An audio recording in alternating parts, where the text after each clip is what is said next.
There's a white powder that restores vinyl siding to factory condition in 15 minutes. It removes oxidation that makes your house look 30 years older than it is. It kills the green algae crawling up the shaded walls of your home. It dissolves the chalky film that sticks to your fingers when you touch the panels. And it costs less than $1 per application. A Russian chemist discovered the compound in 1899 inside a laboratory in Odessa. Industrial laundries used it for decades to bleach linens without destroying the fabric. European detergent manufacturers built entire product lines around its chemistry. Then, the cleaning industry realized something dangerous about this powder. It worked too well. One application replaced an entire season of professional cleaning services. $1 replaced $300, so the powder got buried inside diluted consumer products at half its original strength. And a $7.4 billion vinyl siding industry kept selling replacement panels instead. They did not stop using sodium percarbonate because it failed. They diluted it because it threatened every business model built on your ignorance. A compound that restores your home exterior for pennies cannot generate recurring revenue. And what cannot generate recurring revenue cannot be advertised. This is the story of the $1 powder that the siding and pressure washing industries prayed you would never find. Welcome to Forbidden Camping. If you're not subscribed yet, hit subscribe and the bell. This is where we dig up what the industry buried. In 1899, a Russian chemist named Sebastian Tanatar was experimenting with peroxide compounds at the University of Novorossiysk in Odessa. He combined ordinary washing soda with concentrated hydrogen peroxide inside a glass vessel. What crystallized on the walls of that vessel was a white powder, unlike anything in the chemistry journals.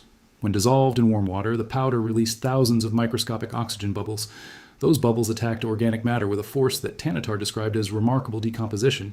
The compound was sodium percarbonate, a crystalline solid that contained 32.5% hydrogen peroxide by weight. But here is what made Tanatar's discovery truly extraordinary. Unlike chlorine bleach, which corrodes metal and kills every plant it touches, sodium percarbonate broke down into just three things: water, oxygen, and soda ash. Nothing toxic remained after the reaction completed.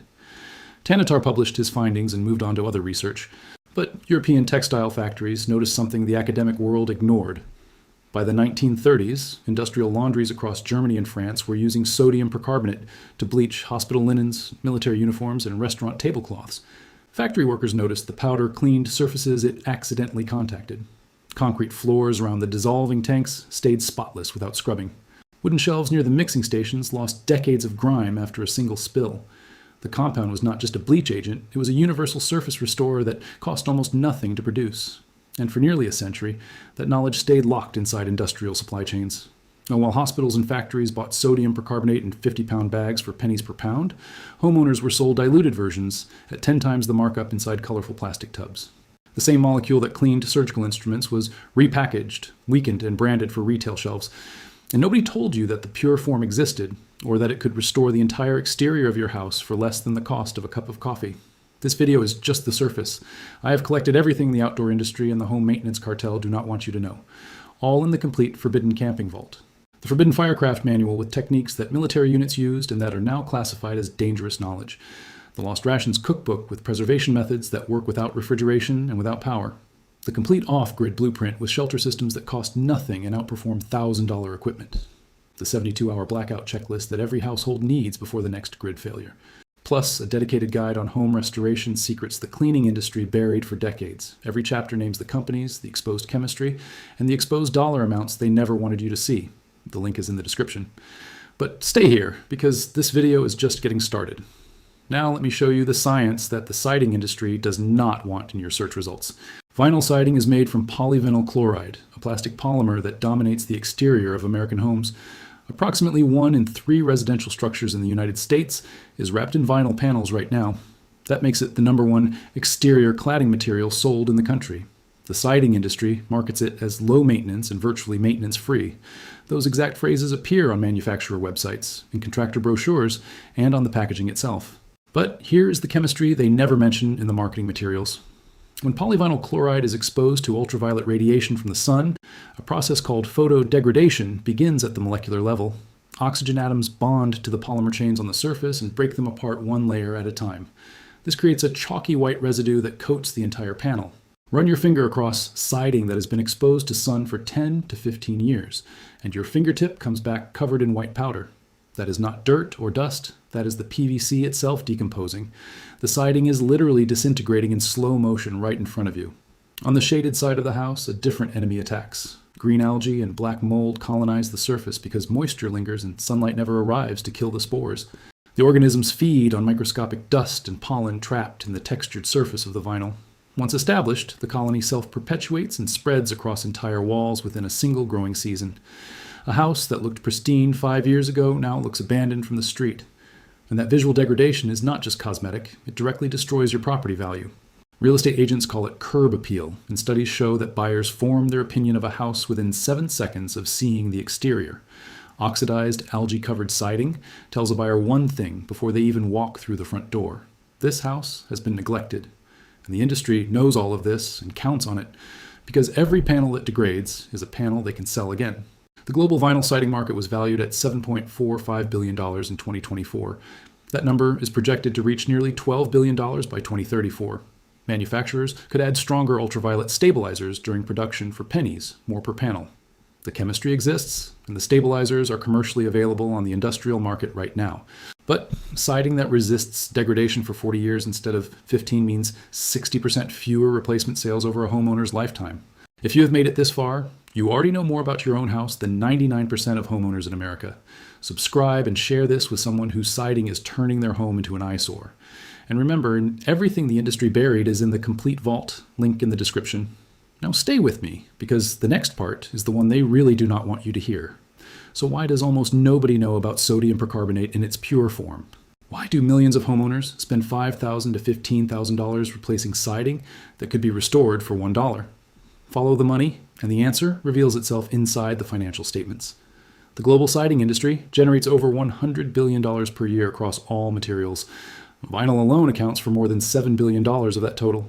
The 4 largest vinyl siding manufacturers in the United States, Cornerstone Building Brands, CertainTeed, Westlake, and Associated Materials, control the majority of domestic production. Their entire revenue model depends on one assumption that homeowners accept as truth: that degraded siding must be replaced. Not cleaned, not restored, not treated with a compound that costs pennies. Replaced entirely at $5,000 to $15,000 per house. Then there is the pressure washing industry. In the United States alone, pressure washing services generated $1.2 billion in revenue in 2024. Over 32,000 pressure washing businesses operate across the country. The average residential house wash costs $300 to $800 per session. And here is the detail that should make you furious. Professional siding cleaning results typically last only 1 to 2 years before the homeowner needs to pay again. That is not a service model, that is a subscription trap built on a surface that will always get dirty again. But it gets worse than recurring charges. The Vinyl Siding Institute, which is the official industry trade organization funded by siding manufacturers themselves, explicitly recommends cleaning vinyl with soft cloths or soft bristled brushes. They know that high-pressure water can damage the panels, force moisture behind the siding, and accelerate the very deterioration that leads to expensive replacement. Yet the pressure washing industry continues selling high-pressure services on vinyl siding every single day, because damaged siding means more replacement sales for manufacturers and more cleaning jobs for contractors. The ecosystem feeds itself, and the homeowner pays at every stage of the cycle. Now consider sodium percarbonate in this context. You cannot patent a compound that was discovered in 1899. You cannot create a proprietary version that forces the homeowner to buy your specific brand. You cannot build a recurring revenue model around a product that costs $2 per pound in its pure form and solves the problem permanently. A substance that any homeowner can buy online, mix with warm water in a garden sprayer, and apply in 15 minutes without professional equipment represents the extinction of an entire service category. And what threatens an entire service category gets buried, diluted, or rebranded beyond recognition. That is exactly what happened to sodium percarbonate. The cleaning product industry took a pure compound and diluted it to 50 to 60% concentration inside branded tubs like OxyClean. They added fillers, fragrances, and foaming agents that contribute nothing to the cleaning reaction. Then they charge the same price per pound as the pure product that works at double the strength. The consumer gets a weaker product, buys twice as much, and never questions why. Here is what to do right now. Go online and search for 100% pure sodium percarbonate powder. You will find it sold by the pound for approximately $2. Do not buy the branded consumer versions at the hardware store because they are diluted to half strength and marked up 300%. Buy a garden pump sprayer from any hardware store if you do not already own one. Dissolve 2 tablespoons of pure sodium percarbonate into 1 gallon of warm water inside the sprayer. Warm water is critical because it activates the oxygen release that does all the work.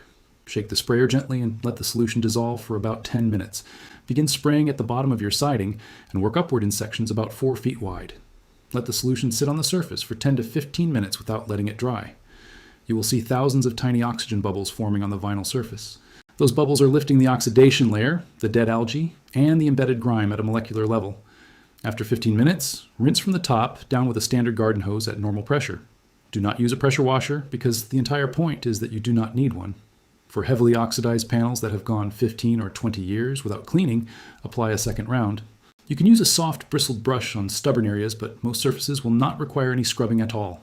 The sodium percarbonate breaks down into water, oxygen, and washing soda after the reaction completes.